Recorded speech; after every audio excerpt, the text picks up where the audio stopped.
Weekend അല്ലേ, സുമി ഇല്ലാത്തതുകൊണ്ട് തന്നെ ഞാൻ ഇൻസ്റ്റാമാർട്ടിൽ ചിക്കനും കപ്പയൊക്കെ ഓർഡർ ചെയ്തു. അല്ലെങ്കിൽ സുമി ഡയറക്റ്റ് ഷോപ്പിൽ പോയിട്ട് തന്നെ ചിക്കൻ വാങ്ങുമായിരുന്നു. അവനില്ലാത്തത് കൊണ്ട് എനിക്ക് പോകാൻ വയ്യാത്തത് കൊണ്ട് ഞാൻ ഇൻസ്റ്റാമാർട്ടിൽ ഫസ്റ്റ് ടൈമാണ് ചിക്കൻ ഓർഡർ ചെയ്യുന്നത്. അതുകൊണ്ട് ചിക്കൻ്റെ ഫ്രഷ്നസ്സിൽ എനിക്കൊരു ഡൗട്ട് അടിച്ചായിരുന്നു. എന്നാലും നല്ല ഫ്രഷ് ചിക്കൻ തന്നെയായിരുന്നു. കപ്പേൻ്റെ കാര്യം പറയാനില്ല, നല്ല കപ്പ തന്നെ. പൈസക്ക് കറക്റ്റ് വേർത്തായ സാധനം തന്നെയാണ് രണ്ടും എനിക്ക് കിട്ടിയത്, പുറത്തുനിന്ന് വാങ്ങുന്നതിനേക്കാളും.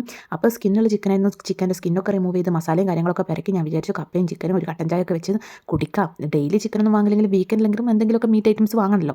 അതിൻ്റെ ഇടയിൽ ഞാനൊരു ബബിൾ ഗം ലോലിപോപ്പൊക്കെ കഴിച്ചു. ഇതിൻ്റെയൊക്കെ ഇടയിൽ കൈ നല്ല അസലായിട്ട് അങ്ങ് മുറിഞ്ഞു. പിന്നെ ഈ വീഡിയോ എടുക്കുന്ന ഈ ക്ലാരിറ്റി കണ്ടാൽ മനസ്സിലാക്കും ഇതെനിക്ക് പുത്തിരിയല്ല ഇടയ്ക്കിടയ്ക്ക് മുറിയുന്നത്. ഇത് കണ്ടിട്ടുണ്ടെങ്കിൽ സുമീൻ്റെ വായിന്ന് എനിക്ക് നല്ലോണം കിട്ടും. വേണമെങ്കിൽ ഇപ്പോൾ സുമി വിചാരിക്കുന്നുണ്ട്, ഓ ഞാനില്ലാതെ തക്കത്തിന് നല്ല ഇതും കപ്പയും ചിക്കനൊക്കെ ആക്കി കഴിക്കുന്നുണ്ടല്ലോ, നാട്ടിൽ പോയാൽ എന്താ, നാട്ടിൽ ഇതിനേക്കാളും ബെസ്റ്റ് സാധനം കിട്ടുമല്ലോ. അപ്പോൾ ഇവിടെയുള്ള നമുക്ക് ഇതൊക്കെയല്ലേ ഒരു നിവർത്തിയുള്ളൂ. പിന്നെ കപ്പ നാട്ടിൽ എത്ര ക്വാളിറ്റിയും കാര്യങ്ങളൊന്നും ഇല്ലെങ്കിലും കഴിക്കാൻ പറ്റുന്ന രീതിയിൽ തന്നെ ഉണ്ട്.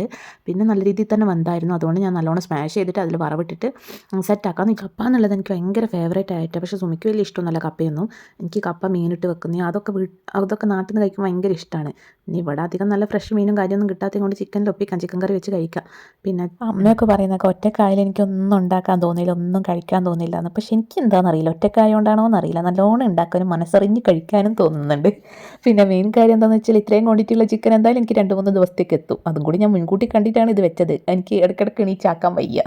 അതുകൊണ്ട് ഒരു കട്ടൻ ചായയും ഒക്കെ വെച്ച് നമ്മൾ സെറ്റായി കഴിച്ചിട്ടുണ്ട്. സൂപ്പർ ടേസ്റ്റ് ആയിരുന്നു.